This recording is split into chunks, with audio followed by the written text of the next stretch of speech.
নমস্কার, জয় হিন্দ। আশা করব সবাই ভালো আছেন এবং আশা করব সবার দুর্গাপুজো খুব ভালোভাবে কেটেছে। সকল গুরুজনদের আমার তরফ থেকে জানাই শুভ বিজয়ের আন্তরিক শ্রদ্ধা এবং ভালোবাসা, এবং মোস্ট ইম্পর্টেন্টলি ধর্মের বেসিসে গোটা পৃথিবী জুড়ে যে প্রবল অস্থিরতা তৈরি হয়েছে সেই অস্থিরতা দ্রুত বন্ধ হোক এবং মানুষকে মানুষ হিসাবে ভাবতে শিখুক, মানুষকে অ্যাজ আ হিউম্যান বিং হিসেবে সম্মান করতে শিখুক, এটাই এক্সপেক্টেড এবং এটাই আশা রাখবো। এবং আশা রাখবো অবশ্যই যে গোটা পৃথিবী জুড়ে যে প্রবল অস্থিরতা রিলিজিয়ানের বেসিসে চলছে, সেই হানাহানি মারামারি সমস্তটাই বন্ধ হয়ে যাবে। আজকের আলোচনার টপিক কি আছে সেটা আশা করি লাইভের যে ডেসক্রিপশন, ডিটেল ডেসক্রিপশন, সেখানেই প্রমাণিত হয়ে গেছে যে how to prepare for West Bengal judicial service 2022, বা যারা 2022 সালে ওয়েস্ট বেঙ্গল জুডিশিয়াল সার্ভিসের জন্য প্রিপারেশন করছো, আজকের এই ভিডিওটা স্পেসিফিক্যালি তাদের জন্য। কিন্তু যারা যারা এখানে আছো সবাইকে আমি একটু বলবো, আমাকে কাইন্ডলি একটু কমেন্ট সেকশনে লিখে জানাও যে আমার কথা পরিষ্কারভাবে শোনা যাচ্ছে কি যাচ্ছে না। আমাকে একটু কাইন্ডলি এটা একটু জানাও যে আমার কথা শুনতে পাচ্ছ, ইয়েস অর নো। মৃত্তিকা, শুভ বিজয়া দশমী তোমাকেও। আশা করব দুর্গাপুজো খুব ভালো কেটেছে এবং আশা করব বাড়িতে বাবা মা এবং তোমার সকল গুরুজনরা সুস্থ আছেন এবং অবশ্যই কোভিড-19 তোমাদের কাউকে এফেক্ট করেনি। আমি এটাই আশা রাখবো, প্রার্থনা করব ঈশ্বরের কাছে। আচ্ছা, অস্পৃহা বলছে শোনা যাচ্ছে প্রপারলি, ভেরি গুড। আমাকে আরেকটু কেউ যারা আছো একটু কাইন্ডলি কেউ ফিডব্যাক দিয়ে জানাও যে আমার কথা শোনা যাচ্ছেন কিনা, বা আমার কথা পরিষ্কার শোনা যাচ্ছে কিনা একটু জানাও, তারপরে আমি সেশনটাকে এগিয়ে নিয়ে যাব। Very good. বিপাশাও বলেছে ক্লিয়ার স্যার, ভেরি ওয়েল, ঠিক আছে। সো আজকে আমরা আলোচনা করছি যে যারা ওয়েস্ট বেঙ্গল জুডিশিয়াল সার্ভিস 2022-এর জন্য প্রিপারেশন করছো, তারা কিভাবে নিজেদের প্রিপারেশনের জোনটাকে চালু করতে পারো। আমি একটু প্রিভিয়াস জোনটা থেকে আসি, কারণ প্রিভিয়াস ম্যাটারটা একটু ডিসকাস করে দিলে পুরো জিনিসটা বোঝাতে আমার একটু সুবিধা হবে। ভিডিওটা একটু লম্বা হবে, তো আশা করব সবাই স্টে করবে, যারা যারা অ্যাসপিরেন্টস আছো তাদের সবার জন্য এটা বেনিফিশিয়াল। পরীক্ষাটা মেনলি তিনটে পার্টে ডিভাইডেড, বা West Bengal judicial service is mainly divided into all together 3 parts. তিনটে পার্টিকুলার পার্টে জিনিসটা divided: preliminary examination, mains examination এবং ইন্টারভিউ বা পার্সোনালিটি টেস্ট, যেটাকে আমরা বলতে পারি। প্রিলিমিনারি পরীক্ষা হয় 200 নম্বরের, মেন্স পরীক্ষা টোটাল হয় 1100 নম্বরের এবং ইন্টারভিউ পরীক্ষা হয় টোটাল 100 নম্বরের, 100 মার্কসের পার্সোনালিটি টেস্ট। প্রিলিমিনারি পরীক্ষায় যে 200 নম্বর থাকে সেখান থেকে আমার টোটাল একটা minimum certain amount of cut অফকে রিচ করতে হয় প্রিলিমিনারি পরীক্ষাটাকে কোয়ালিফাই করতে গেলে। এবার অ্যাজ ইউজুয়াল একটা কোয়েশ্চেন এসে যায় যে প্রিলিমসে যদি কোয়ালিফাই করতে হয় তাহলে কাট অফ মার্কসটা কিরকম কী রেঞ্জে থাকে, বা প্রিলিমিনারি পরীক্ষার যে এন্টায়ার কাট অফ মার্কসের ডিভাইডেশনটা সেটা ঠিক কীরকমভাবে অ্যাপ্রোপ্রিয়েট বা কীরকম ওয়েতে থাকবে বা না থাকবে, সেটা নিয়ে একটা ডিসকাশনের ম্যাটার অবশ্যই থেকে যাচ্ছে। দেখো, আমি সবসময় বলি যেখানে রিস্ক নেওয়ার আছে সেখানে রিস্ক নাও। 100% যেখানে তুমি রিস্ক নিতে পারছো সেই জায়গাটায় তুমি রিস্ক নাও, কিন্তু যেখানে রিস্ক নেওয়ার প্রয়োজন নেই, অযথা রিস্ক নেওয়ার যেখানে কোনো দরকার নেই, সেখানে রিস্ক নিতে যেও না। আমি কেন এই প্রসঙ্গটা দিয়ে শুরু করলাম আমার বক্তব্য? 2021-এর প্রিলিমিনারির যদি তোমরা কাট অফ রেঞ্জ দেখো, 123 ফর আনরিজার্ভ ক্যাটাগরি, 123। এবং যখন ওয়েস্ট বেঙ্গল জুডিশিয়াল সার্ভিস 2021-এর প্রিলিমিনারি পরীক্ষা হয়, আমি সবার প্রথম, I am the first person, এটা আমি গর্ব করে বলি, আমি প্রথম ব্যক্তি যে সবার প্রথম ডিক্লেয়ার করেছিল এবছর কাট অফ 110 থেকে 120 ভেতরে থাকবে বা তার থেকে একটু বেশি যাবে, এবং ঠিক এক্স্যাক্টলি সেটাই ঘটলো। তার মানে কি, সিট রেঞ্জটা যখন একটু কমেছে তাহলে সেই অনুযায়ী কম্পিটিশনের রেঞ্জটা একটু বাড়বে। এটা পাতি লেভেলে যদি তুমি আমাকে জিজ্ঞেস করো, এটাকে ইকোনমিক্সের ভাষায় বলা হয় ডিমান্ড অ্যান্ড সাপ্লাই, বা এটাকে আমরা প্রাইস ইলাস্টিসিটি অফ ডিমান্ডও বলতে পারি। যদি তুমি ইকোনমিক্সের ভাষায় আমাকে জিজ্ঞেস করো, ব্যাপারটা তাই, ইনডাইরেক্টলি দেখতে গেলে তাই।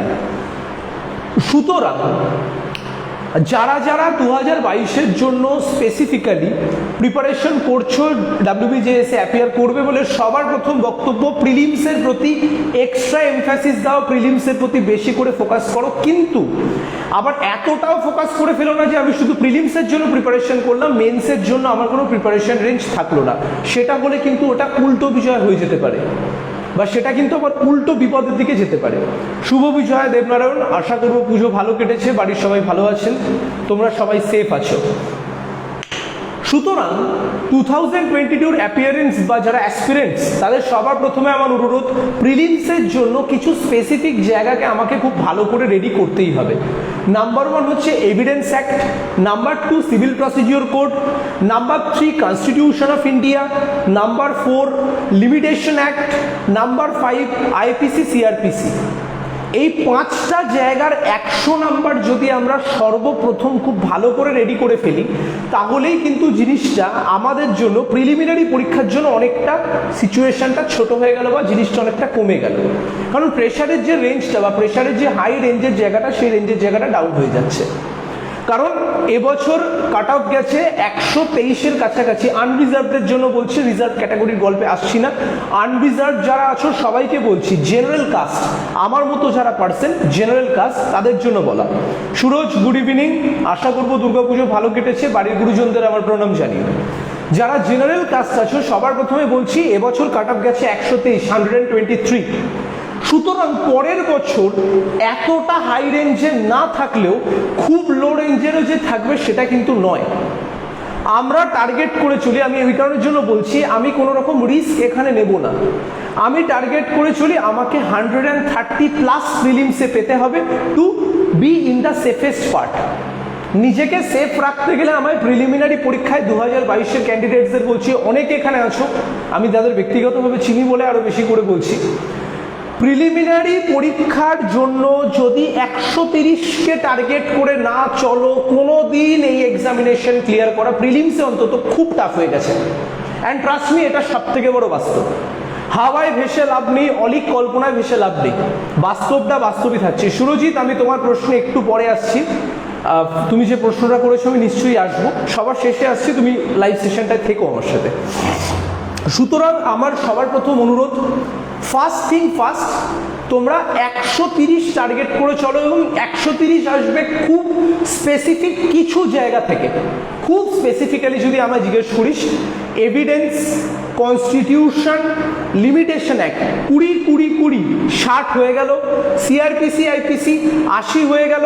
আর অন দি আদার হ্যান্ড যদি পার্সোনাল লও 10 নাম্বারটা ভালো করে দেখি, সেখানে 10 নাম্বার থাকছে, সেখানে আমরা মোটামুটি 4-5 ধরে এগোচ্ছি। এবং এটার সাথে সাথে ইংলিশ কিছুটা, জিকে কারেন্ট অ্যাফেয়ার কিছুটা, রিজনিং মোটামুটি অতটা ফোকাস না দিলেও চলবে, কিন্তু ইংলিশটার ওপরে one word substitution, synonyms, antonyms, phrasal verbs, one word substitution, voice change, narration change, এগুলোকে যা যা তোরা ওই স্কুল লেভেলে বা আমরা মোটামুটি যেগুলো ওই সময়টা প্রিপারেশন করেছি, এগুলোকে আরেকবার রিশাফেল করতে হবে রেন অ্যান্ড মার্টিনের বই থেকে। এটা আমি অলরেডি বোধহয় ক্লাসে 2-3 বার ডিসকাশন করেছিলাম, আমি আরেকবার ডিসকাশনটাও এখানেও করে দিচ্ছি। রেন অ্যান্ড মার্টিনের গ্রামারের বইটা থেকে খুব পরিষ্কারভাবে এই জিনিসটা বা এই ইংলিশ পেপারটাকে খুব সুন্দর করে প্রিপেয়ার করতে হবে। তাহলে যদি আমরা evidence, CPC, CrPC IPC, limitation, English এই কটাও যদি মোটামুটি ভালো করে করি এবং এটার সাথে পার্সোনাল ল আছে, তারপরে আমাদের অন দি আদার হ্যান্ড থাকছে হচ্ছে কন্ট্রাক্ট অ্যান্ড টর্ট, এগুলোকে যদি আমরা মোটামুটি একটা সেমি মিলিস্টিক প্রিপারেশন করে যাই, 125 to 130 will be the safe zone for yours. এটা তোমাদের সকলের জন্য একটা সেফ জোনকে লিড করছে, কারণ 130 ধরে এগো, আমার মতে সেটাই বুদ্ধিমানের কাজ। দেখ, বেশি থাকলে তো ক্ষতি নেই, যদি আমি বেশি নম্বর প্রিলিমিনারি পরীক্ষায় সত্যিই পাই আমার তো তাতে ক্ষতি কিছু নেই, কিন্তু যদি তুমি কম পাও তাহলে কিন্তু ডিসকোয়ালিফাই হয়ে যাবে। আর জেনারেল ক্যান্ডিডেটদের জন্য মাত্র 3টে অ্যাটেম্প্ট থাকে, সেই কারণের জন্য আরো বেশি করে বলা, যে দুটো পোর্শন বা যে কটা পোর্শনকে নিয়ে আমরা ওভারঅল ডিসকাশন করছি, খুব মাইন্ড ব্লোয়িং ওয়েতে প্রথম থেকে প্রিপেয়ার করে নাও, যাতে 130-এর কাছাকাছি তুমি গিয়ে সেফ, আমি নিশ্চিন্ত, চলো আমি আমার মেন্সের জন্য প্রিপারেশন করব, আমি এই জায়গাটা চাই, নাম্বার 1। এবার আসি একটু বুক লিস্টের প্রসঙ্গে, কিভাবে আমরা সেই জায়গাটা করতে পারি। একটু বুক লিস্টটাও ছোট্ট করে জাস্ট ডিসকাশন করে দিই, কারণ তাহলে বিষয়টা বুঝতে অনেকটা সুবিধা হয়। আমি সবসময় যেটা বোঝানোর চেষ্টা করি বা আমি সর্বক্ষেত্রে যেটা বলার চেষ্টা করি, sorry for the background noise, আমি সর্বক্ষেত্রে যে জিনিসটা বলার বা বোঝানোর তোমাদের সবাইকে চেষ্টা করি, প্রথম থেকে চেষ্টা করি, যতক্ষণ না বেয়ার অ্যাক্টের ওপরে সেলফ স্টাডি করে নিজের কমেন্টটাকে এস্টাবলিশ করতে পারছো, ততদিন অবধি জুডিশিয়াল সার্ভিসের প্রিলিমিনারি পরীক্ষা ক্লিয়ার করা ইম্পসিবল। কারণ যদি তুমি প্রিলিমসের কোয়েশ্চেন পেপারকে অ্যানালিসিস করো তাহলে তুমি দেখবে সেকশন বেসড কোয়েশ্চেন তুলছে ডাইরেক্ট। এই section res judicata is mentioned under this section, appeal has been mention under order অমুক রুল এত, opinion of expert is relevant under the Indian Evidence Act has been mentioned under চারটে option দিয়ে দিচ্ছে, answer section 45। এবার এর জন্য যেটা সবার প্রথমে দরকার, বেয়ার অ্যাক্টের উপরে রিড করাটা শুরু করে দাও প্রথম থেকে। এখন থেকে যদি তোমরা শুরু করো 3 মাসের ভেতরে প্রিলিমসের সিলেবাস কমপ্লিট হয়ে যেতে পারে। কিন্তু আবারও বলছি, তুমি যার কাছে খুশি পড়তে পারো, তুমি আমার কাছে পড়তে পারো, আমার কাছে পড়তে হবে না, অসুবিধা নেই, তুমি অন্য কারোর কাছে পড়তে পারো, কিন্তু এটা মাথায় রাখো যদি বাড়িতে সেলফ স্টাডিটা ঠিক করে না করো, যদি 4 থেকে 5 ঘন্টা সেলফ স্টাডি বাড়িতে না করো, কোনো টিচার, কোনো নোটস, কোনো ইনস্টিটিউট তোমাকে জিএস ক্লিয়ার করাতে পারবে না। তোমাকে বাড়িতে minimum in a regular basis 4 to 5 আওয়ার্সে সেলফ স্টাডি করতেই হবে, এটা ফার্স্ট প্রায়োরিটি। শুধু কোচিং করলাম, স্যার পড়ালেন, জাস্ট কটা আনসার ঠিকঠাক ফরমেশনে ফ্রেম আউট করে লিখিয়ে দিলেন, আমি আর কিছু পড়বো না তার বাইরে, যদি এই কনসেপ্ট মাথায় রেখে চলো, আমি অ্যাসিওর করছি জীবনে প্রিলিমিনারি পরীক্ষা ক্লিয়ার হবে না। এই সেম ভুলটা আমিও করেছিলাম, আর এই সেম ভুলটা আমি করেছিলাম বলে আমি চাই না তোমরাও এই সেম ভুলটাকে রিপিটেশনে নিয়ে যাও। সুতরাং কি করব, সবার প্রথম একদম চোখ কান বন্ধ করে নয়, চোখ কান পুরো ওপেন, একদম খোলা। আমি লিমিটেশন অ্যাক্ট তুলছি, 32টা সেকশন, কোন সেকশনে কোন জিনিসটা, কোন জায়গায় কোন জিনিসটা আছে, লিমিটেশনের যে আর্টিকেলগুলো 137 যে আর্টিকেলস, কোন আর্টিকেলের কোন পার্টিকুলার টাইম ফ্রেমিংটা মেনশন করা আছে, এই সমস্ত জিনিসগুলোকে তুমি টার্গেট করো। আমি 3 দিন থেকে 4 দিনের ভেতরে পুরো লিমিটেশন অ্যাক্টকে শেষ করব। From 3 to 4 days I will be finishing with the Limitation Act. আমি লিমিটেশন অ্যাক্টকে এন্ড করে রিল্যাক্সে আরেকবার রিভিশনে চলে যাব। টার্গেট ফিক্স করে নাও, একদম ফিক্স করে নাও টার্গেট। 4 দিন দেবো লিমিটেশনকে, 32টা সেকশন পড়লে কিচ্ছু লাগে না, 4 দিনে না, 4 আসছে 32, গল্প শেষ। রোজ 8টা করে সেকশন পড়বে রিপিটেটিভ ম্যানারে, তুমি 5 ঘন্টা 6 ঘন্টা করে রেগুলার বেসিসে পড়ো, 4 দিন এসের করছি লিমিটেশন শেষ হয়ে যাবে পুরো, একদম এসের করছি 4 দিনে শেষ হয়ে যাবে। লিমিটেশন পড়ছি 4।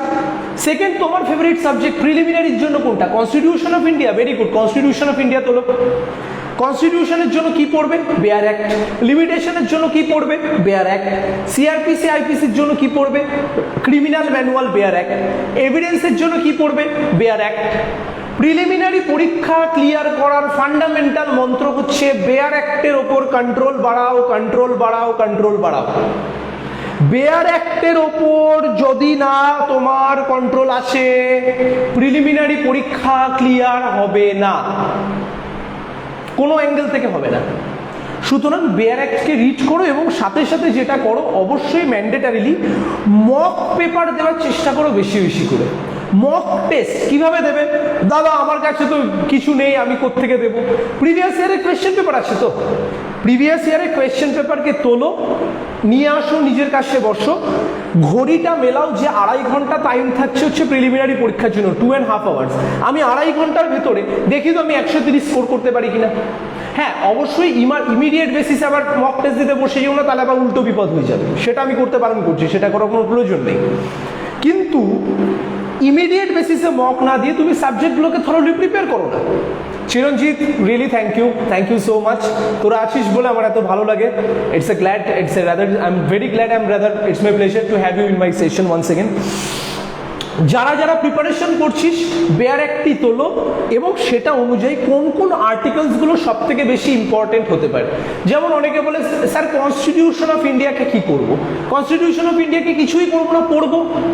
প্রিয়াম্বেলটা পড়ো, আর্টিকেল 12টা পড়ো, আর্টিকেল 14টা পড়ো, আর্টিকেল 17টা পড়ো, 21টা পড়ো, 25টা পড়ো, 27টা পড়ো, 32টা পড়ো, ডিপিএসসির পার্টটা পড়ে ফেল একদিন, অন দি আদার হ্যান্ড একদিন ফান্ডামেন্টাল ডিউটিস পড়ে ফেল, একদিন প্রেসিডেন্টটা পড়ে ফেল। প্রেসিডেন্টকে কে ইলেক্ট করতে পারে? প্রেসিডেন্ট কি ইলেক্টেড ক্যান্ডিডেট না নমিনেটেড ক্যান্ডিডেট? প্রেসিডেন্টের ইলেকশনে কি যে কোনো ব্যক্তি পার্টিসিপেট করতে পারে না member of the legislative assembly একমাত্র পার্টিসিপেট করতে পারে? Or the elected members of the both of the house participate করতে পারে না লোকাল এমএলএরা যারা আছেন তারাও পার্টিসিপেট করতে পারে? এই ডিটেলিং গুলোকে পড়ার চেষ্টা করো। যেমন তুই যদি আমাকে বলিস দাদা এভিডেন্স অ্যাক্ট কি করে পড়বো, সিম্পল, বেয়ার অ্যাক্টটা খোলো, বেয়ার অ্যাক্ট খুলে আগে ইন্ডেক্সটাকে ভালো করে একটু পড়ে নাও, যে ইন্ডেক্সের কোন কোন সেকশনগুলো আমার মনে হচ্ছে ইম্পর্টেন্ট। যেমন তুমি যদি আমায় বলো section 3 important, 5, 6, 7 important, 11 important, 17 important, 21 important, 26 important, 45 important, 45 to শেষ করে শুরু করে ওখান থেকে আপ টু 115 অব্দি ইম্পর্টেন্ট, স্টপেলের জায়গাটা অব্দি ইম্পর্টেন্ট। তারপরে ক্রস এক্সামিনেশন কোথা হয়, রি এক্সামিনেশনের ক্ষেত্রে কি হতে পারে, কোন সেকশনে জিনিসটা আছে, মাইন্ডটাকে একটু খোলার চেষ্টা করতে হবে, শুধুমাত্র পড়ে গেলে কিচ্ছু হবে না। 90% জুডিশিয়াল ক্যান্ডিডেটকে আমি দেখি তারা স্যার আপনি নোটস দিয়ে দিন, I seriously hate this culture. Notes culture কোনো দিনের জন্য ডক্টর বি.আর. আম্বেদকরকে তৈরি করেনি, নোটস কালচার কোনো দিনের জন্য জওহরলাল নেহরুকে তৈরি করেনি, নোটস কালচার কোনো দিনের জন্য সুভাষচন্দ্র বোসকে তৈরি করেনি, কোনো নোটস পৃথিবীতে অ্যালবার্ট আইনস্টাইনকে তৈরি করেনি, কোনো নোটস ভ্লাদিমির পুতিনকে তৈরি করেনি, কোনো নোটস নরেন্দ্র ভাই দামোদর দাস মোদীকে তৈরি করেনি, কোনো নোটস মমতা বন্দ্যোপাধ্যায়কে তৈরি করেনি। কেন বলতো? এই যে লোকগুলোর কথা আমি বললাম আমাদের থেকে তো অনেক বেশি সাকসেসফুল, আমরা তো কিছুই নই, nothing, we are nothing in front of them, very true. But have we ever thought that কেন এই লোকগুলো বেশি সাকসেসফুল? কারণ এই লোকগুলো কোনো নোটস না পড়ে নিজের কনসেপ্টটাকে অ্যাপ্লাই করার ক্ষমতাটা রেখেছিল। কিছু তো স্পেশালিটি হবে না যার জন্য এই মানুষগুলো বাকিদের থেকে এত বেশি সাকসেসফুল। সুতরাং এই নোটস কালচার জিনিসটাকে বন্ধ করে দাও। নাম্বার 1, কোনো নোটস তোমাকে পৃথিবীতে কোনো এক্সামিনেশন ক্লিয়ার করতে পারবে না, এটা আমার অ্যাসিউরেন্স। দাদা সিপিসি 1908 এর সাথে কেমনি ডিল করব, সিপিসি খুলতেই ভয় লাগে। আচ্ছা সিপিসি খুলতে ভয় লাগে যখন আমি আলোচনা করে দিচ্ছি, একটু সময় দে আমাকে সাহিদ, একটু সময় দে, আমি বলে দিচ্ছি সিপিসি দিয়ে। সুতরাং আগে প্রিলিমিনারি পরীক্ষাটার জন্য এইভাবে ভালো করে প্রিপারেশনটা করে নাও। প্রিলিমসের জন্য 3 মাস থেকে 4 মাসের বেশি সময় আমি দিতে পারবো না, কারণ তাহলে মেন্সটা সাফার করে যাবে। গুড ইভিনিং আকাশ, ভালো আছিস আশা করি, পুজো ভালো কেটেছে। প্রিলিমসের জন্য আমরা 3.5 থেকে 4 মাসের বেশি সময় দেবো না, একদম ছকে নাও, ছকে যাওয়া গল্প, পুরোটাই strategy. It's all about the strategy which matters in the end. কোনো নোটস তোমার পাশে হেল্প করবে না, অনেস্টলি স্পিকিং। এই যারা নোটস কালচার বিলিভ করো না, এই নোটস কালচারটা ছেড়ে প্লিজ বেরিয়ে এসো, জীবনে কোনো নোটস তোমাকে হেল্প করবে না। প্রিলিমিনারি পরীক্ষার জন্য 3.5 থেকে 4 মাস হয়ে গেল। এবার এই 3.5 থেকে 4 মাসের ভেতরে আমাকে আরেকটা জিনিস মাথায় রাখতে হবে, সেটা হচ্ছে আমাদের মেন্স পরীক্ষায় 3টে অপশনাল থাকে। 3 optionals has been accommodated in our mains examination. Prelims এর সাথে সাথে 3টে অপশনালকে আমায় একসাথে প্রিপেয়ার করতে হবে। যখনই আমরা প্রিলিমিনারি পরীক্ষা দিচ্ছি তার সাথে সাথে, বা প্রিলিমসের জন্য যখন প্রস্তুতিটা নিচ্ছি তার সাথে সাথেই 3টে অপশনালকে আমায় চুজ করতে হবে, বা এই 3টে পরীক্ষাকে আমাকে একসাথে রেডি করে ফেলতে হবে।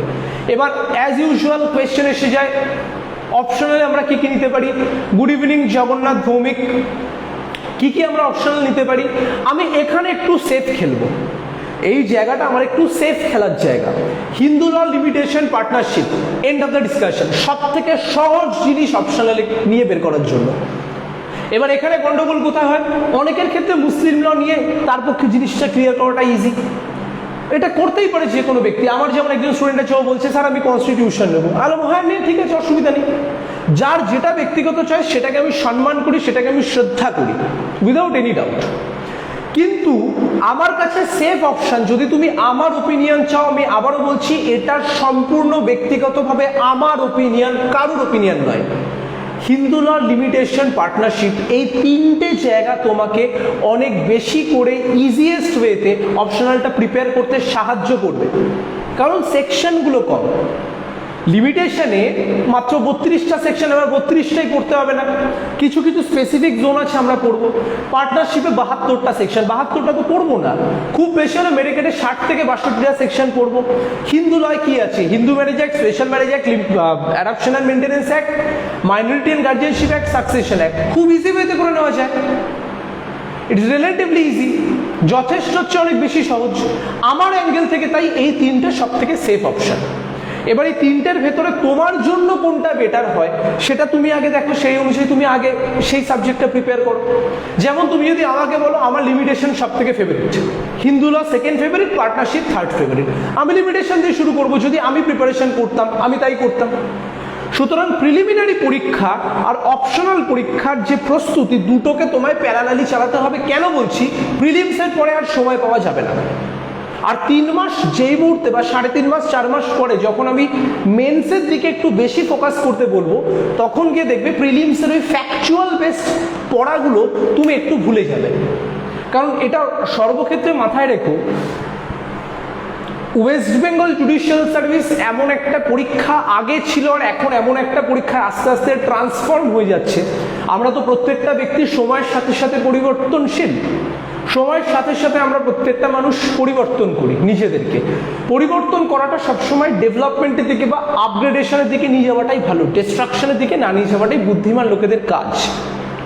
সুতরাং এই WBJS পরীক্ষাটাও কিন্তু আস্তে আস্তে নিজেদেরকে ট্রান্সফর্ম করছে এবং ট্রান্সফর্ম করে ও কিন্তু অনেকটা বেটার জোনে যাওয়ার অনেকের থেকে চেষ্টা করছে। কারণ এখন কিন্তু ওয়েস্ট বেঙ্গল জুডিশিয়াল সার্ভিস যদি কেউ মনে করে ওই এলেম দেখলেম জয় করলেম চলে গেলাম, ব্যাপারটা যদি এরকমভাবে ভেবে নাও তাহলে তুমি মূর্খের স্বর্গে বাস করছো। তাহলে তোমার এই স্বপ্ন ভঙ্গ খুব তাড়াতাড়ি হোক, এটা আমি ব্যক্তিগতভাবে চাই। সুতরাং প্রিলিমিনারি পরীক্ষা এবং অপশনাল দুটোকে চেষ্টা কর একসাথে চালানোর। তাতে কি হবে, লাইন আপটা তো ঠিকঠাক থাকবে। কারণ লিমিটেশন প্রিলিমসের জন্য পড়ছো যখন, মেন্সেও আছে অপশনাল যদি নাও, আবার মেন্সের জন্য যদি পড়ো তোমায় প্রিলিমসের জন্য পড়তে হবে। হিন্দু ল তুমি প্রিলিমসের জন্য পড়লে তোমায় মেন্সেও পড়তে হবে, মেন্সের জন্য পড়লে প্রিলিমসের জন্য পড়তে হবে। আসলে কি ওয়েস্ট বেঙ্গল জুডিশিয়াল সার্ভিসে প্রি বা মেন্স এরকম আলাদা আলাদা করে কোনো পরীক্ষা ডিভাইডেশনে প্রিপারেশন করা যায় না, যার জন্য আমি সবসময় সর্বক্ষেত্রে চেষ্টা করি প্রি আর মেন্সটাকে কম্বাইন্ড করে পড়ানো। এটা একটু করো সাথে সাথে। এবার এখানে একটা বিষয় না বললে তুমি কনফিউশনে পড়ে যাবে, বা যারা যারা দেখছো তারা 100% কনফিউশনে পড়ে যাবে। সেটা হচ্ছে মেন্সে কি কি বুকস আমরা ফলো করব বা কি কি জিনিসপত্র আমরা ফলো করব সেগুলোকে একটু বুঝতে হবে। সাবধান করে দিই, সতর্ক করে দিই, আমার বাংলা প্রোনাউন্সিয়েশন একটু খারাপ, এটা একটু মার্জনা করে নেবেন সবাই। যারা যারা এখানে দেখছো সবাইকে বলছি আমার বাংলা উচ্চারণ একটু সত্যিই খারাপ, এটা নিয়ে আমি অস্বীকার করি না। কারণ কিছুদিন আগে আমাকে একজন আমার ফ্যান বলেছে আপনি ঠিক করে তো বাংলা বলতে পারেন না, তো এটা একদম সত্যি কথা, আমার উচ্চারণ একটু সত্যিই খারাপ। যদি কোথাও অসুবিধা হয় আমাকে জিজ্ঞেস করিস, আমি আরেকবার বলে দেবো। প্রথম কথা, সাবধান করে দিই, সতর্ক করে দিই, অ্যালার্ট করে দিই একদম প্রথম থেকে। ল্যাঙ্গুয়েজ পেপারকে যদি হালকাভাবে নিয়েছো, গোটা ওয়েস্ট বেঙ্গল জুডিশিয়াল সার্ভিসে তোমার ডিস্ট্রাকশন হবে। ইংলিশ বেঙ্গলি অথবা বেঙ্গলি বা হিন্দি, হিন্দি বা উর্দু, যে উর্দু বা সাঁওতালি, নেপালি, তুমি যে ভাষাটাই চুজ করো না কেন, যে ভাষাটাকে তুমি গ্রহণ করো না কেন, কাইন্ডলি একটু চেষ্টা করবে ম্যান্ডেটারিলি সেই ল্যাঙ্গুয়েজ পেপার দুটোকে প্রথম থেকে একটু প্রিপেয়ার করতে। লেখাটা হ্যাবিটে আনতে হবে। কারণ দেখবে বাংলা ভাষাটা যত আমরা ফ্রিকুয়েন্টলি বা ফ্লুয়েন্টলি বলতে পারি, লিখতে গেলে কিন্তু সেই ফ্লুয়েন্সির জায়গাটা হারিয়ে যাবে। এটা আমি ক্লাসেও বলি, অনেকে এখানে আছে যারা ক্লাসে এই বক্তব্য শুনে গেছে আমার। লেখাটা অভ্যেস করো, বেঙ্গলি নিউজ পেপার দেখো, দেখে দেখে লেখো। একটা লাইন পড়ছো, লাইনটাকে পড়ো, দেখে দেখে লেখার চেষ্টা করো। এতে হাতটা আস্তে আস্তে আস্তে আস্তে খুলবে। হাতটা যত আস্তে আস্তে খুলবে, কিচ্ছু না 3 মাস যদি আমরা ল্যাঙ্গুয়েজ একটু একটু করে লিখে দেখবি, 3 মাসের পরে কষ্টের স্ট্রাগলের জায়গাটা একটু কমে যাবে, এই লড়াই করার জোনটা একটু কমে যাবে। সুতরাং এটা করো। তৃতীয়ত কথা, transfer of property act, evidence, দুটো ল্যাঙ্গুয়েজ পেপার, 3টে অপশনাল পেপার যদি ভালো করে দখল না রেখেছো, অ্যাসিওর করছি মেন্স পরীক্ষায় নাম্বারের রেশিও কিন্তু কমে যায়। এটা মাথায় রেখে কিন্তু চলো। দুটো ল্যাঙ্গুয়েজ পেপার, আমি জিকে কারেন্ট অ্যাফেয়ারে পরে আসবো। অনেকেরই এটা প্রশ্ন, দাদা জিকে কারেন্ট অ্যাফেয়ারটা তো বললেন না। আসবো, একটু পরে আসবো। দুটো ল্যাঙ্গুয়েজ পেপার, 3টে অপশনাল পেপার, 5টা, along with that transfer of property act আর এভিডেন্স অ্যাক্ট। এই 7টা পেপারের ওপরে তোমার সর্বপ্রথম কনসেন্ট্রেশন থাকবে। হ্যাঁ, এবার এর মাঝখানেও কিছু ট্রিক্স অ্যান্ড কিছু পলিসিস থাকে, সেটা আমি আস্তে আস্তে ডিসক্লোজ করবো। একটা ভিডিওতে সবটা ডিসক্লোজ করাটা সম্ভব নয় বা আলোচনা করাটাও সম্ভব নয়। গুড ইভিনিং পল্লবী, আস্তে আস্তে সেটা নিয়ে যাব। এই 7টা পেপারকে তোমরা সবার প্রথমে আগে ভালো করে প্রিপেয়ার করে নাও, তাহলে প্রেশারের রেঞ্জটা অনেকটা কমে গেল। এবার পার্সোনালিটি টেস্ট, দিল্লি আবি বহুত দূর হ্যাঁ, পার্সোনালিটি টেস্ট নিয়ে আরেকদিন নিশ্চয়ই আলোচনায় আসবো, নট নাও, আজকে নিয়ে আলোচনা করছি না। প্রি আর মেন্স আগে আসবো, তারপরে গিয়ে ইন্টারভিউ টেস্ট বা পার্সোনালিটি টেস্ট অন্য আরেকদিন হবে, বাট আজকে এই বিষয় নিয়ে আলোচনা একদমের জন্যই করবো না, কেউ এই রিকোয়েস্টটাও করো না। মেন্স পরীক্ষা প্রচুর পড়তে পারো, প্রচুর পড়তে পারো, প্রচুর।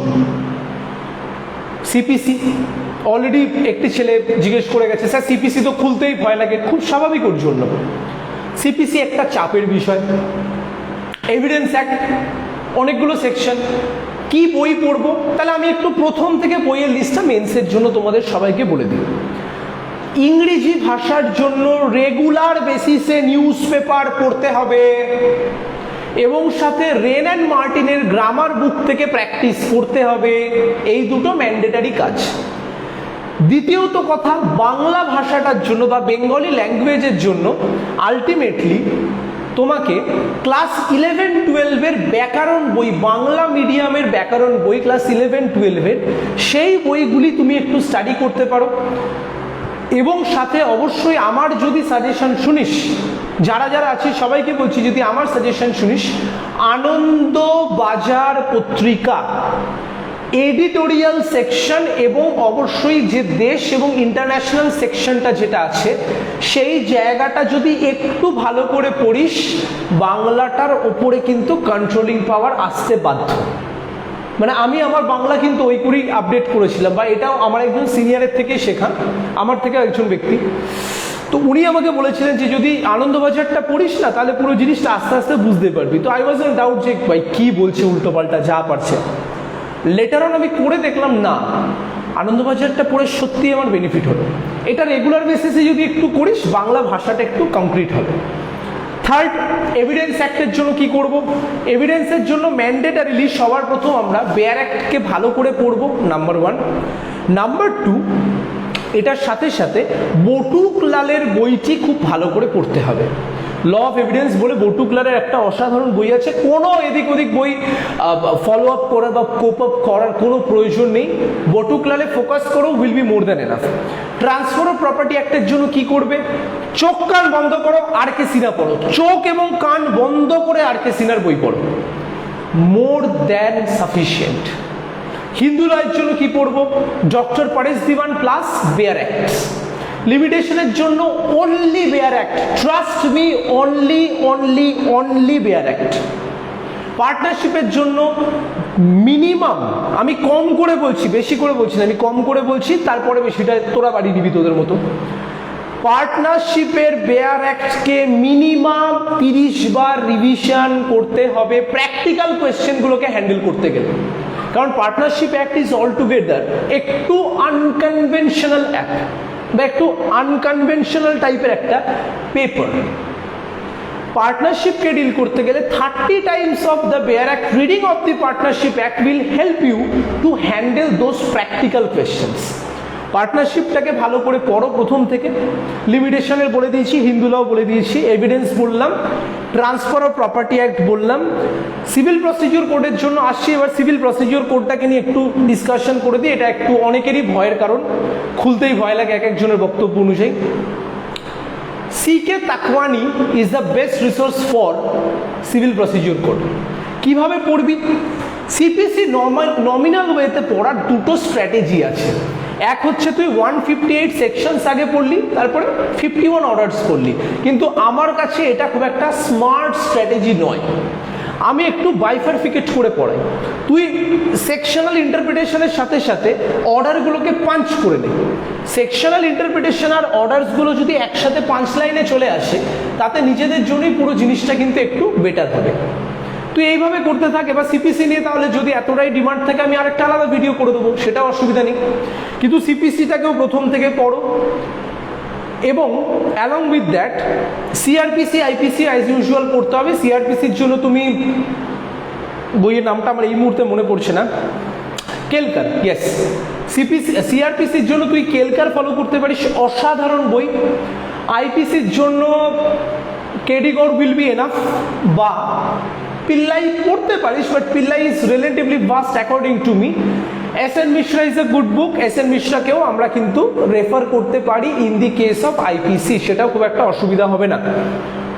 আর কিছু বাকি থাকছে বলে আমার এই মুহূর্তে মনে পড়ছে না। হ্যাঁ, কন্ট্রাক্টরটা আমি মিস করেছি। কন্ট্রাক্টের জন্য bare act plus elements of mercantile law by ND Kapur more than sufficient. Law of টর্টের জন্য বাঙ্গিয়ার বই পড়া অসাধারণ, বাঙ্গিয়ার বই একদম কম্প্যাক্ট প্যাকেজ ল অফ টর্টের জন্য। So if you follow in this way, এই ছিল বুক লিস্ট। এগুলোকে যদি মোটামুটি তুই কম্পাইল করে পড়াশোনাটা রেগুলার বেসিসে করিস, আমার কাছে পড়, যার কাছে পড়, নিজে পড়, না পড়, যা খুশি কর বাবা, ডেলি 5 ঘন্টা থেকে 6 ঘন্টা সেলফ স্টাডিটা কর। সেলফ স্টাডি ছাড়া ওয়েস্ট বেঙ্গল জুডিশিয়াল সার্ভিস পরীক্ষা ক্লিয়ার করানো সম্ভব নয়। রেগুলার 5 থেকে 6 ঘন্টার বাড়িতে পড়তেই হবে সেলফ স্টাডি। এবং আরেকটা সতর্ক বার্তা, এটা আমার প্রত্যেকের জন্য একটা সতর্ক বার্তা, কোথায় গিয়ে ল্যাকিং হয়ে জানিস তো, যে ভুলটা আমি নিজে করেছিলাম বা আমার মতো অনেক ক্যান্ডিডেটস ছিল যারা এই সেম ভুলটা করে এসছে, এবং সেই ভুলটা থেকে আমরা শিখেছি বলেই এখন তোদের শেখানোর চেষ্টাটা করছি। প্রচুর পড়ছিস, প্রচুর পড়াশুনো করছিস, লিখছিস না, হাত চলছে না, ঘড়ি ধরে আনসার লিখছিস না, ঘড়ি ধরে উত্তর লিখছিস না, আমি অ্যাসিওর করছি তোর নলেজ লেভেলটা কিন্তু রিফ্লেক্ট করবে না। অ্যান্ড আনটিল অ্যান্ড আনলেস যদি নলেজ লেভেলটা রিফ্লেক্ট পরীক্ষার খাতায় না করে, এক্সামিনেশনটা কিন্তু ক্লিয়ার হবে না কোনো অ্যাঙ্গেল থেকে। পড়ছিস পড়, পড়া is a very good tendency, সবাই পড়ে না। কিছু ব্যক্তিত্বরা আছেন যারা একমাত্র পড়াশুনো করেন, সিরিয়াসলি পড়াশুনো করেন, কিন্তু শুধু পড়াশুনো করে তো লাভ হবে না। যদি না আমি পরীক্ষার খাতায় নাম্বার পাই, যদি না আমার ফাইনাল সিলেকশন হয়, তাহলে লাভের লাভ কোথায় হবে, তাই না? এবার তুই প্রশ্ন করতে পারিস, স্যার আপনি এত জানতেন, আপনি ক্লিয়ার করতে পারেননি। এক্স্যাক্টলি এই ভুলগুলোই তো করেছি। এই ভুলগুলোকে ঠিক করে দেওয়ার জন্যই তো কোনো গাইড আমার সামনে ছিল না। অফকোর্স তুই বলতে পারিস, স্যার আপনি যে এত বড় বড় লেকচার ঝাড়ছেন, আপনি কি West Bengal judicial service clear করেছেন? Of course you have the right to say, নিশ্চয়ই বলতে পারো। কিন্তু প্রবলেমটা কোথায় জানিস তো, আমাদের সময় কোনো গাইড ছিল না। আর আমাদের সময় যে সমস্ত ব্যক্তিত্বরা পড়াতেন, তারা নিজেরা প্রথম কথা কি ওয়েতে পড়িয়েছেন, তারা আমাদের শ্রদ্ধনীয় বা শ্রদ্ধার ব্যক্তি, আমি তাদের নিয়ে আলোচনায় যাচ্ছি না। কিন্তু কি জানিস তো, যে ইমেন্সিভ ভুলগুলো আমরা একটার পর একটা করেছি। আমাদেরকেও বলেনি যে নিউজ পেপার পড়তে হবে ওয়েস্ট বেঙ্গল জুডিশিয়াল সার্ভিসের জন্য। সবার একটা বক্তব্য ছিল, ওই তো মান্থলি কম্পাইলেশন আসবে, একটা ওই কারেন্ট অ্যাফেয়ারের কম্পাইলেশন আসবে, পড়বে বেরিয়ে যাবে, হয়ে গেল। ট্রাস্ট মি, সেই জমানাটা চলে গেছে, সেই দিনগুলো এখন বিদায় নিয়েছে। এখন তোমাকে কম্পিট করতে গেলে অনেক বেশি এক্সট্রাঅর্ডিনারি হতে হবে ইন কম্প্যারিজন উইথ অর্ডিনারি। আর বিশ্বাস কর, যদি সত্যি এই গাইডলাইন্সগুলো আজকে আমি যতটুকুনি তোদের জন্য কত কি করি, খারাপ করি, ভালো করি, সেটা তোরা আলোচনার বিষয় নয় আমার, সেটা তোরা বিচার করবি। কিন্তু জানিস তো, এইটুকুনি আমাদের জন্য কেউ করেনি, যার জন্য ওয়েস্ট বেঙ্গল জুডিশিয়াল সার্ভিস হাত ফসকে বেরিয়ে গেছে আমাদের। আমি চাই না ব্যক্তিগতভাবে সেই সেম ভুলটা তোমরাও করো।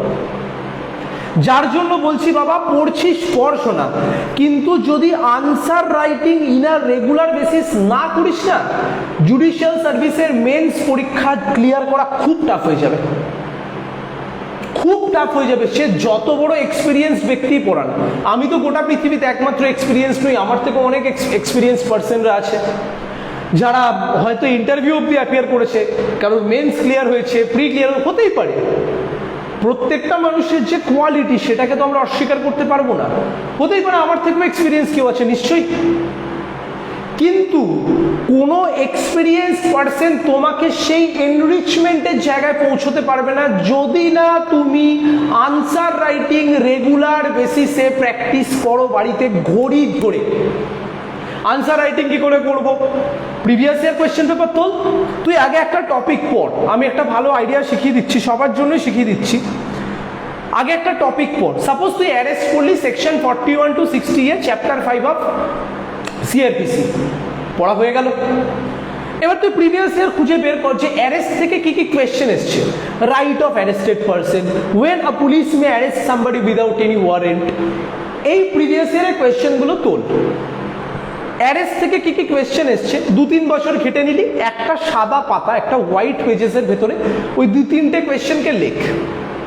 ওই 2 থেকে 3খানা কোয়েশ্চেনকে লিখে একদম ঠিক করে নে এই কোয়েশ্চেনটার জন্য আমি 15 মিনিটের বেশি দেবো না, আমাকে এই জায়গাটা 15 মিনিটের ভেতরে শেষ করতে হবে। যদি না আমি 15 মিনিটে শেষ করতে পারি, আমি আজকে রাতে ডিনার করব না। আমাদের সব থেকে বড় সমস্যাটা কোথায় জানো, মানে যারা যারা দেখছো এখানে, সব থেকে বড় সমস্যা হচ্ছে আমরা নিজেরা নিজেদেরকে ভয় দেখাই না, আমরা নিজেরা নিজেদেরকে পানিশ করি না। ব্রেন তো সবটাই psychology, pure psychology, it's all about psychology. যে সাইকোলজিক্যাল প্রেশারটা হ্যান্ডেল করতে পেরেছে সে উইনার, যে পারেনি সে লুজার। যদি আমার চোখে কেউই লুজার না, সবাই উইনার। কেউ পেরেছে কেউ পারেনি, that doesn't matter to me, সবাই উইনার। কিন্তু 15 মিনিট একদম একদম ঘড়ি দেখে মিলিয়ে নিবি, 15 মিনিটের জন্য আমি বসছি, আমি 15 মিনিটের ভেতরেই আনসারটাকে পুরো লিখবো। যদি আমি লিখতে না পারে তাহলে আজকে রাত্রেবেলা আমি ডিনার করব না, আমি ভুকা পেট থাকবো, খালি পেট থাকবো। একদিন তুই নিজেকে পানিশ করে দেখ, অটোমেটিক্যালি তোর ব্রেন পরের দিন বলবে যদি আজকে এই কাজটা আমি না করতে পারি, আজকেও আমাকে না খেয়ে থাকতে হবে। খিদে তুই কতক্ষণ রেজিস্ট করবি ভেতরে? How exactly you will handle the hunger inside of you. তাহলে সেটাকে করার জন্য আমার 15 মিনিট টাইম, আমি এটাকে এখান থেকে এইভাবে নামাবো। সেকেন্ড কোয়েশ্চেন, ধরা যাক what are the rights of arrested person. আমি এক্সাম্পল দিচ্ছি, what are the rights of arrested পারসনের ভেতরে আর্টিকেল 14টা যাবে, article 21 of the constitution of ইন্ডিয়াটা যাবে, দুটোকে নিয়ে একটা ইন্ট্রোডাকশন, অ্যারেস্টেড পারসনের মেন যে কটা রাইট আছে সেগুলো, একটা খুব সুন্দর কনক্লুশন। কতক্ষণ লাগতে পারে? 10 মিনিট লাগতে পারে, 10 মিনিটস ম্যাক্স টু ম্যাক্স। একদম লিখবি এরকম, রাইটস অফ অ্যারেস্টেড পারসন লিখে নাম একটা অ্যারো দিয়ে লিখবি, টাইম লিমিট 10 মিনিটস। 10 মিনিটে এটা আমায় খাতায় নামাতেই হবে, না হলে আজকে আমি খাবো না। 10 মিনিটসের ভেতরে শেষ কর। ইনিশিয়ালি পারবি না, এটাও অ্যাসিওর করে দিচ্ছি। দেখ, অবাস্তব কল্পনায় ভেসে কোনো পৃথিবীতে লাভ নেই। তুই ইমিডিয়েট বেসিসে এই কাজগুলো করতে একটাও ঠিকঠাকভাবে পারবি না, কিন্তু যেটা করতে পারিস তুই চেষ্টাটা তো করতে পারিস। পারা যাক না পারা যাক সেটা তো পরের ব্যক্তিগত ব্যাপার, সেটা সম্পূর্ণ পরের কথা। চেষ্টাটা করতে হবে। লড়াইটা যদি তুমি ছেড়ে দাও তাহলে কিন্তু কোনো অ্যাঙ্গেল থেকে কোনো কিছু করা সম্ভব নয়। চেষ্টাটা তো চালিয়ে যাও, তারপরে কথা কোথায় আমরা কোন দিক থেকে কি করতে পারি না করতে পারি সেটা পরে দেখা যাবে। কিছুটা ওনার উপরেও ছেড়ে দিতে হবে, কিছুটা ওনার উপর ছেড়ে দে, তুই চেষ্টাটা চালিয়ে যা। রেগুলার আনসার রাইটিং কর, রেগুলার একটা করে নতুন চ্যাপ্টার পড়, রেগুলার প্রিভিয়াস ইয়ারের কোয়েশ্চেন পেপার দেখ, প্রিলিমসের আধ ঘন্টা দেখ, মেন্সের আধ ঘন্টা দেখ, এগুলোই না রেগুলার বেসিস করো এখন থেকে। আমার মনে হয় খুব বেশি ডিফিকাল্টিস কিন্তু তাহলে এরপরে ফেস করতে হবে না। এবারে তোমাদের যা কোয়েশ্চেন আছে সেগুলো নেব। বেয়ার একটা কমেন্ট আনতে গেলে শুধুমাত্র মোর অ্যান্ড মোর রিভিশনই এনাফ না, আর কি কোনো ওয়ে আছে? Please discuss, thanks. ওকে, এটা পলাশ জিজ্ঞেস করেছে যে বেয়ার একটা কমেন্ট আনতে গেলে শুধুমাত্র more and more revision will be enough না আরও কোনো ওয়ে আউট আছে? প্রথম কথা, রিভিশন করে কেউ কোনোদিনের জন্য বড় লোক হয়নি পলাশ, সেটা আমি তোমাকে বলছি। রিভিশন করে কোনো ব্যক্তি কোনোদিনের জন্য বড় লোক হয়নি, রিটেনশন প্লাস রিভিশন করে বড় লোক হয়েছে। মানে কি? তুমি রিভিশন যে করবে, আচ্ছা তোমার সবার প্রথম তোমার আগে ছোট্ট করে প্রশ্নটার উত্তর দিয়ে নি, আদারওয়াইজ কোনো ওয়ে আউট নেই। Multiple revisions of bare act will actually help you. Bare অ্যাক্টে কমেন্ট আনতে গেলে মাল্টিপল রিভিশনস একমাত্র তোমাকে হেল্প করবে। এবার যেটা আমি আসবো যে রিভিশন যে করতে হবে, সেই রিভিশনটা আমি করবো কিভাবে? কারণ বেয়ার অ্যাক্ট আমি তো বলে দিলাম ভাই রিভিশন করে নে বেয়ার অ্যাক্টটা বারবার করে, বাট হাউ টু রিভাইজ? প্রথম কথা, এটা তোমাকে খুব পরিষ্কারভাবে বলছি, বাকিদেরকেও বলছি, যখনই কোনো বেয়ার অ্যাক্টকে রিভাইজ করছো চেষ্টা করবে বেয়ার অ্যাক্টের ওই লাইনটা বা ওই সেন্টেন্সটার ভেতরে কোন ওয়ার্ডটা সব থেকে বেশি গুরুত্বপূর্ণ সেইগুলোকে আন্ডারলাইন করা, শুধু সেইগুলোকে। আবার গোটা বইটাকে রামধনু কালারে সাজাতে যেও না। এই সেম ভুলটা আমরাও করেছিলাম, গোটা বই পুরো ছাপিয়ে দিয়েছিলাম রামধনু কালারে, লাল হলুদ গোলাপি সবুজ না। দেখবি সেকশন 41 সাবসেকশন 1 ক্লজ এ, যেটা CrPC chapter 5, when the police may arrest without warrant, সবার প্রথম জায়গাটা হচ্ছে when a person commits a cognizable offense in front of a police officer। তাহলে এই গোটা লাইনটা আমার তো মনে রাখার দরকার নেই। commits cognizable offense presence police officer, আমি এটাকে ইন শর্টে বলি প্রে প্রু cog off, presence of police cognizable offense। এইভাবে তুমি বেয়ার অ্যাক্টের উপরে কমান্ড আনতে পারো। বেয়ার অ্যাক্টের উপরে আরেকটা কমান্ড আনার শর্ট মানে একদম মার্ভেলাস একটা থিওরি কি হতে পারে, বেস্টেস্ট থিওরি কি হতে পারে, তুই যে সাবজেক্টটা পড়ছিস, সাপোজ আমি ধরে নিচ্ছি তুই সিআরপিসি পড়ছিস, ঠিক আছে, আমি এক্সাম্পলের জন্য বোঝাচ্ছি, বিষয়টা সুবিধা হবে বুঝতে। ধরা যাক তুই সিআরপিসি পড়ছিস, না হিন্দুলা দিয়ে বোঝাই, সব থেকে বেশি সুবিধা হবে, ইজিলি বুঝতে পারবি। ধর হিন্দুলা পড়ছিস, section 5 essential conditions for Hindu marriage, ঠিক আছে। হিন্দুলার জন্য ওই কিওয়ার্ডের একটা স্পেসিফিক খাতা বানা, একদম ছোট, এরকম একটা 10 টাকা দেবেন বাচ্চা খাতা করবি, ওপরে বড় বড় করে লিখবি হিন্দু ল কিওয়ার্ডস, হলো। বেয়ার অ্যাক্টকে কমেন্টে আনতে গেলে এটা সব থেকে অব্যর্থ দাওয়াই, এর ওপরে কিচ্ছু তৈরি হয়নি। বলে না মানে ক্যান্সারের ওষুধ যেরকম, এটা হচ্ছে বেয়ার অ্যাক্টের প্রবলেম হ্যান্ডেল করার জন্য ক্যান্সারের ওষুধ। লিখবি ওপরে হিন্দু ল কিওয়ার্ড, বা যে সাবজেক্টটা পড়ছিস ওপরে লেখ এই অমুক সাবজেক্ট কিওয়ার্ডস, হলো। যে সেকশনটা পড়ছিস, আচ্ছা আমার কথা কি পরিষ্কারভাবে শোনা যাচ্ছে? Can you hear me properly? আমাকে একটু কাইন্ডলি কেউ ফিডব্যাক দিয়ে জানিও, can you hear me properly? আমার কথা কি পরিষ্কার শোনা যাচ্ছে? একটু বলো তো, আমাকে একটু জানাও তো কেউ, বাকিরাও কাইন্ডলি একটু জানাও, কারণ আমি বুঝতে পারছি না অ্যাকচুয়ালি। হ্যাঁ শোনা যাচ্ছে, ভেরি গুড। হ্যাঁ ঠিক আছে, যদি কোনো অসুবিধা হয় আমাকে না একটু কাইন্ডলি লাইভে একটু কমেন্টে লিখে জানিও, কারণ আমি না ঠিক বুঝতে পারছি না বেসিক্যালি যে কি হচ্ছে বা না হচ্ছে। যাই হোক, হ্যাঁ যেটা বলছিলাম, এই যে একটা খাতা বানালি, খাতাটার উপরে লিখছিস সাপোজ হিন্দু ল কিওয়ার্ড, খাতাটার প্রথম 6টা পেজ ছেড়ে দিবি, ওই খাতাটা খুলবি, খুলে এরকম প্রথম 6টা পেজ ছেড়ে দিবি। ওই 6টা পেজ কেন ছেড়ে দিবি সেটা আমি পরে আলোচনায় আসবো, এখন আলোচনা করবো না। ধর ফর এক্সাম্পল সেকশন 5 লিখছি বা পড়ছিস, খাতায় সাথে সাথে নোট ডাউন কর section 5 subsection 1, at the time of marriage no party shall have any spouse living, দেখবি সাবসেকশন 1 আছে স্পাউস লিভিং, পাশে ওরকম ওই সেকশন 5 সাবসেকশন 1 দিয়ে ব্র্যাকেট খুলে লিখলি no spouse living. Subsection 2 at the time of marriage, subclause A unsoundness of mind, subclause B mental disorder, subclause C recurrent attacks of insanity. Subsection 3 husband 21 wife 18, subsection 4 prohibited relationship unless custom and usage, subsection 5 secondary relationship except বা unless custom and usage। এইভাবে প্রত্যেকটা সাবজেক্টের একটা কিওয়ার্ডের খাতা বানাতে হবে। Bear অ্যাক্টে comment আনার সব থেকে বেস্ট রাস্তা, যদি আমাকে কিছু পার্সোনালি জিজ্ঞেস করিস, এটা সব থেকে বেস্ট জোন। যদি এইটা ঠিকঠাকভাবেই না রেগুলার বেসিস করিস, তাহলে I can assure you bare অ্যাক্টের উপরে কমেন্ট আনা সব থেকে উইল বি ইজি, সব থেকে, ট্রাস্ট মি। কিন্তু এটা আগে পড়লাম, ও দুদিন পরে করে নেব, এইটা করলে কিন্তু মাথা থেকে বেরিয়ে যাবে। যখন তুই করছিস বা যখন তুই কোনো একটা টপিককে পড়ছিস, চেষ্টা করতে হবে কি ইমিডিয়েট বেসিসে ওর কিওয়ার্ডটাকে ফাটাফাট করে ওই মোমেন্টে ওই খাতাতে লিখে নেওয়া। যখন রিভিশন করবি, বারবার বারবার পড়বি, তখন কি হবে, ওই খাতাটাকে বারবার করে রিভিশন করবি পরীক্ষার আগের দিনও, এবং সাথে কি হবে, বেয়ার অ্যাক্টের ওপরে তোর কন্ট্রোলটা অটোমেটিক এসে যাবে। কেন? ওই কিওয়ার্ডগুলোর ওপরে কিন্তু ল্যাঙ্গুয়েজটা দাঁড়িয়ে আছে, ল্যাঙ্গুয়েজটা কিওয়ার্ডের ওপর দাঁড়িয়ে নেই। ওই কিওয়ার্ডগুলো আছে বলে ল্যাঙ্গুয়েজটার বা ওই সেন্টেন্সটার এক্সিস্টেন্স আছে। যদি কিওয়ার্ডগুলোকে সরিয়ে দিই, সেন্টেন্সটার এক্সিস্টেন্স থাকবে না। That is Y read the keywords, underline the keywords, write the keywords, and দিনের মানে যখনই স্কোপ পাবি, আমি এখনো এই কাজটা করি। মানে কেন করি বলছি জানিস তো, নিজেকে আপডেট রাখার জন্য। ব্রেন তো after all it's all about the information, information ভুলে যাওয়াটা আমাদের মানুষের লক্ষণ, সেটা স্বাভাবিক। যেটা করবি in a regular basis, 10 minute ফাঁকা টাইম পেয়েছিস, 10 minutes make a revision rose.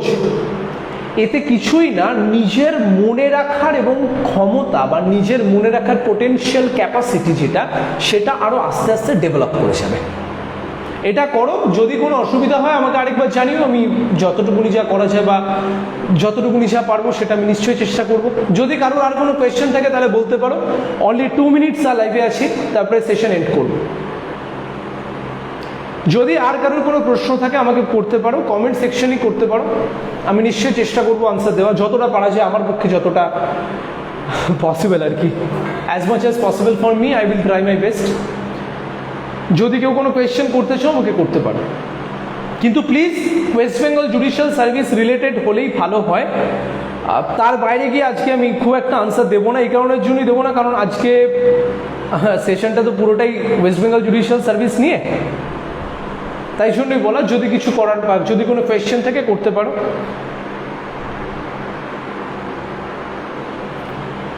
Most probably নেই, ঠিক আছে। Thank you so much. তাহলে আজকে অনেকটা সময় জুড়ে একটা সেশন নিলাম, আরেকবার ফেরত আসবো। যাওয়ার আগে ওই মিরাক্কেলে বলতো না, তবে যাওয়ার আগে তোমাদের যাওয়ার আগে বলি, পৃথিবীতে যতগুলো মানুষ বড় পজিশনে রিচ করেছেন বা পৃথিবীতে যে কজন বড় বড় পার্সোনালিটি এসছেন, সবার ভিতরে একটা জিনিস কমন ছিল, তারা চ্যালেঞ্জেস বা অবস্টাকেলসকে ফেস করতে কিন্তু ভয় পাননি। কারণ challenges and obstacles is a part of everybody's life. জুডিশিয়ালের জন্য এখন প্রিপারেশন করছো, মেন্টাল ইরিটেশন, ফ্রাস্ট্রেশন, ডিপ্রেশন, এই জিনিসগুলো একটু একটু আসবে মাঝে মধ্যে, কিন্তু এগুলো কোনো অবস্থাতেই তোমরা ঘাবড়ে না গিয়ে চেষ্টা করবি জিনিসটাকে খুব টেকনিক্যালি হ্যান্ডেল করা, ট্যাক্টফুলি ডিল করা। খুব সহজ বিষয়। ডিপ্রেশন, নেগেটিভিটি, খারাপ লাগা, মন খারাপ, এগুলো ছাড়া তো জীবন হবে না। তো চেষ্টা করবি জিনিসগুলোকে মাথায় রাখার, ঠান্ডা মাথায় এগুলোকে হ্যান্ডেল করতে দিবি, ঘরে এক কোণে পড়ে থাকতে দিবি। চেষ্টা করো, লড়াইটা ছেড়ো না, লড়াইটা চালাও, বাকিটা ওনার হাতে ছেড়ে দাও। নমস্কার, জয় হিন্দ।